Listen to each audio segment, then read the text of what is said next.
Sa isang lugar, mayroong isang matandang lalaki na pagdating sa inuman, napakalakas mamulutan. Papangalanan ko na lang itong si Katasyo. Itong si Katasyo, sa tuwing mag-iinuman ng mga tambay sa lugar nila, iniiwasan siyang tawagin. Dahil ginagawang kanin ni Katasyo yung mga pulutan ng mga tambay. Isang araw, nag-birthday itong si Obet at nagkainuman silang dalawa ni Badong. Ang pulutan nila, sisig. Sakto namang napadaan si Katasyo.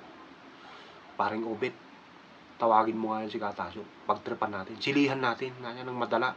Napakatimawa sa pulutan yung tao na yan. Ay maganda yan, paring Badong. Kaya ang ginawa ni Obet, tinagtaran niya ngayon ng 30 pirasong siling labuyo. Yung sisig, pulang-pula. Nung matanaw ni Katasyo yung pulutan, inapuran niya ngayon tumagay. Paglapag ng baso, sabay kutsara sa pulutan ngayon. Sabay samukol. Habang inunguya niya, ninanamnam niyang maigi. Obet, sabi niya, sino ba naglagay ng sili dyan sa pulutan niyo? Ay ako po, sabi ni Obet. Panamang-panama sana ang anghang yan. Kaya kung dagdagan nyo kaya ng 10 sili.